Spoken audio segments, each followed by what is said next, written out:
প্রিয় শিক্ষার্থীরা, তোমরা সবাই কেমন আছো? আশা করি ভালো।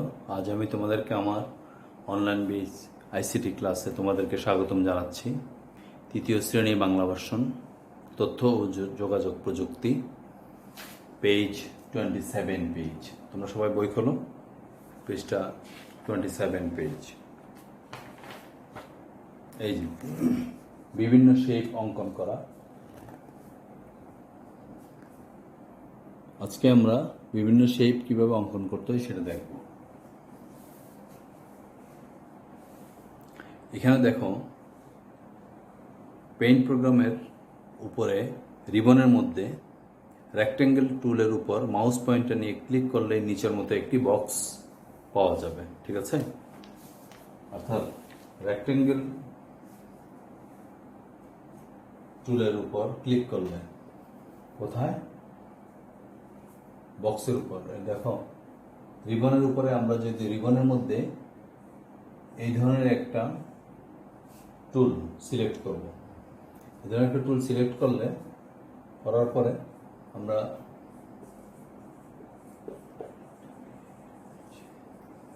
রেক্ট্যাঙ্গেল এই ধরনের একটা টুল সিলেক্ট করলে আমরা এই ধরনের বড় বড় রেক্ট্যাঙ্গেল অর্থাৎ বড় বড় বক্স আমরা আঁকতে পারবো। ঠিক আছে? রেক্ট্যাঙ্গেল আঁকতে পারবো, এটা মোটা করতে পারবো, চিকন করতে পারবো। ঠিক আছে? এরপরে দেখো, টুল বক্সের ওভাল টুলটিতে মাউস পয়েন্টার নিয়ে ক্লিক করে নিচের মতো করে বৃত্ত আঁকতে পারবো। ওভাল টুলটিতে, ওভাল টুল, এটা হচ্ছে রেক্ট্যাঙ্গেল টুল, এরপরটা হচ্ছে ওভাল টুল। ওভাল টুলটার মধ্যে ক্লিক করে ওভাল টুলটা সিলেক্ট করলে আমরা এই ধরনের করে বৃত্ত আঁকতে পারবো। দেখো, ওভাল টুলটি সিলেক্ট করার পরে আমরা এই ধরনের কি বৃত্ত আঁকতে পারবো। দেখাচ্ছি আমি। এই ওভাল টুলটি সিলেক্ট করে রিবনের মধ্যে রিবনের টুল বক্সের মধ্যে ওভাল টুল সিলেক্ট করার পরে এই ধরনের করে আমরা কি বৃত্ত খুব সহজেই কি আঁকতে পারবো। ঠিক আছে?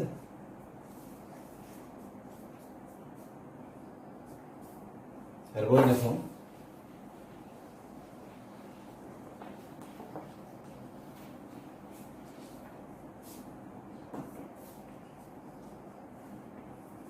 রাইট ট্রায়াঙ্গেল,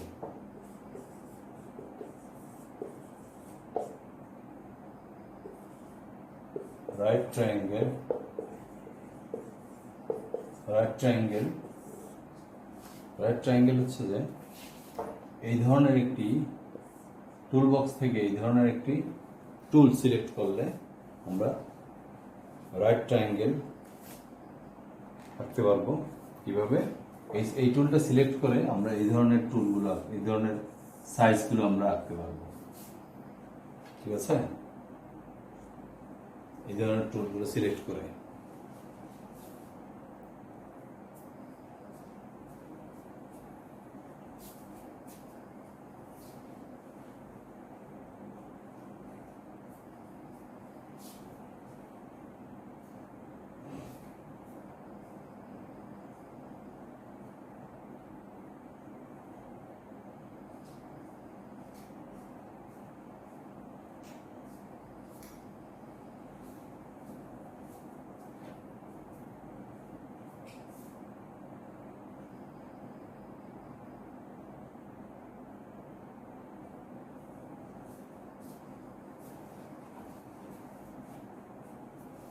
এরপরে দেখো,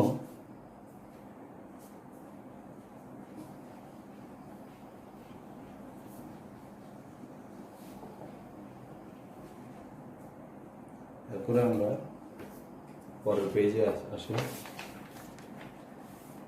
28 পৃষ্ঠার মধ্যে অনেকগুলো শেপ আছে, যেমন রাউন্ডেড রেক্ট্যাঙ্গেল, পলিগন, তারপরে আছে ট্রায়াঙ্গেল, তারপরে রাইট ট্রায়াঙ্গেল। এই যে দেখো,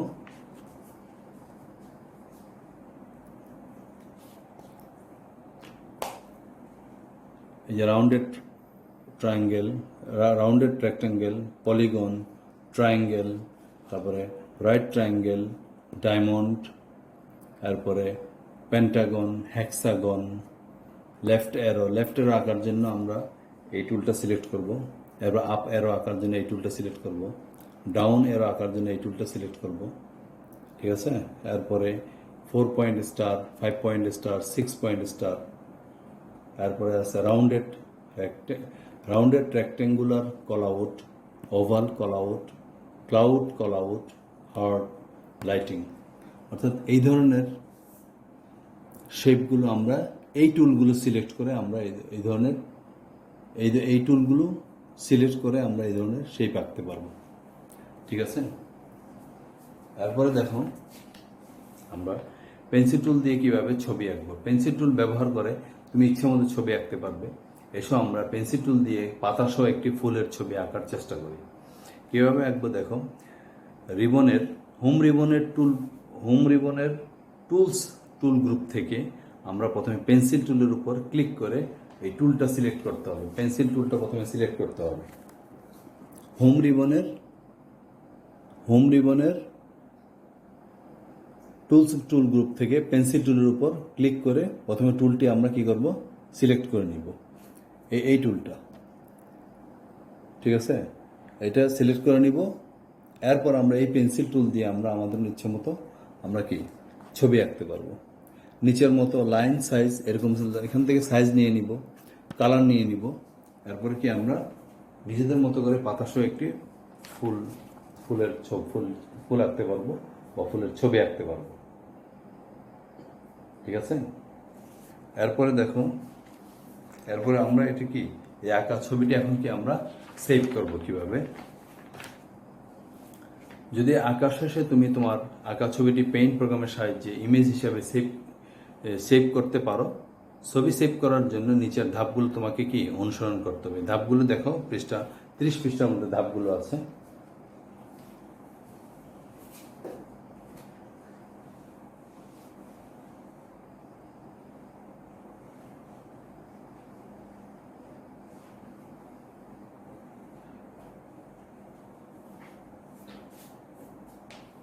এই 30 পৃষ্ঠার মধ্যে ধাপগুলো আছে দেখো।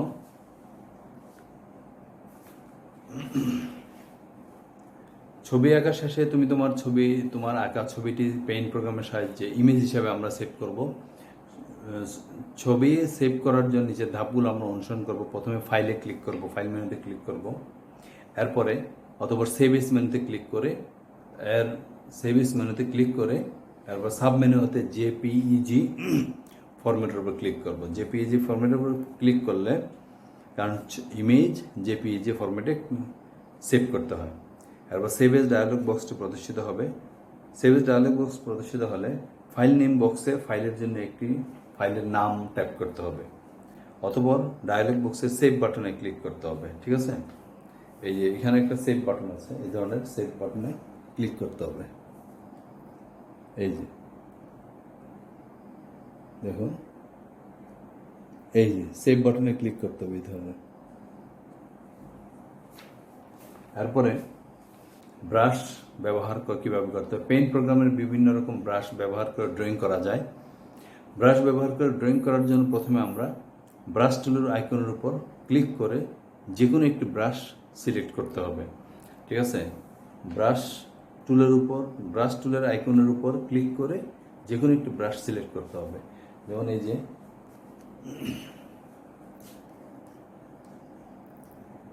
এই ব্রাশের উপর সিলেক্ট করলে বা এই ব্রাশের উপর ক্লিক করলে এখান থেকে অনেকগুলো আরও ব্রাশ বের হবে। যে কোনো একটা নিয়ে তারপর আমরা কি ব্রাশের জন্য ব্রাশ সিলেক্ট করতে হবে।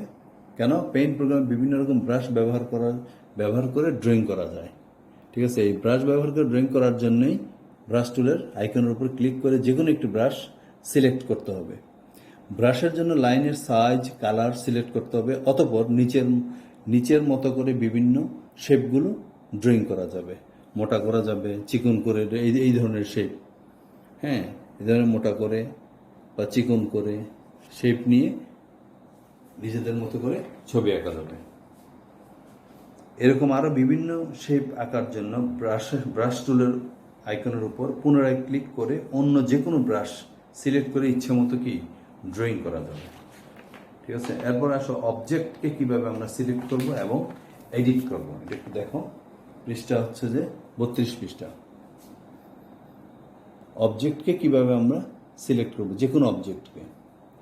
এখানে আছে পেইন্ট প্রোগ্রামের আঁকা কোনো ছবি বা অবজেক্টের অংশবিশেষকে পরিবর্তন করার প্রয়োজন হতে পারে। এই জন্য প্রথমে ছবি বা অবজেক্টের যে অংশ পরিবর্তন করার প্রয়োজন সেই অংশটুকু সিলেক্ট করে এডিট করতে হবে। ছবি বা অবজেক্টে যে পরিবর্তনগুলো করা যায় সেগুলো হলো অবজেক্ট বা ছবির আকৃতি পরিবর্তন করা, একে স্থানান্তর বা কপি করা, ঘোরানো বা রোটেট করা, সিলেক্ট করা অংশ রেখে বাকি অংশ মুছে ফেলা ইত্যাদি। নিচে একটি অবজেক্টকে সিলেক্ট ও এডিট করে দেখানো হলো। কিভাবে? প্রথমে হোম ট্যাবের ইমেজ হতে সিলেক্ট লেখা এবং ডটেড বক্স যুক্ত আইকনটি ক্লিক করতে হবে। যে অবজেক্টকে সিলেক্ট করতে চাও তার উপর বাম কোণায় ক্লিক করতে হবে। এরপর মাউস ড্র্যাগ করলে একটি 4 কোণা ডটেড বক্স তৈরি হবে। পুরো অবজেক্টটি বক্সের ভিতরে আসার পর মাউসের ক্লিক মুক্ত করলে অবজেক্টের চারপাশে একটি সিলেকশন বক্স তৈরি হবে, অর্থাৎ অবজেক্টটি কি সিলেক্ট হবে। এবার অবজেক্টটি ড্র্যাগ করে বাংলাদেশ লেখার পাশে নিয়ে যাও, ফলে অবজেক্টটি কি সেখানে স্থানান্তর হয়ে যাবে। আর এইভাবেই কি আমরা অবজেক্ট সিলেক্ট করতে পারবো এবং এডিট করতে পারবো। ঠিক আছে, তাহলে আজ এইটুক পর্যন্তই। আমি তোমাদেরকে যতটুকু পড়িয়েছি তোমরা একটু বাসায় ভালো করে প্র্যাকটিস করবা। প্র্যাকটিস করলে মনে হয় তোমাদের কাছে একদম সহজ হয়ে যাবে। তাহলে আজ আর নয়, দেখা হবে পরবর্তী আরেকটি অনলাইন বেস আইসিটি ক্লাসে। সেই পর্যন্ত স্টে হোম, স্টে সেফ। সবাইকে ধন্যবাদ।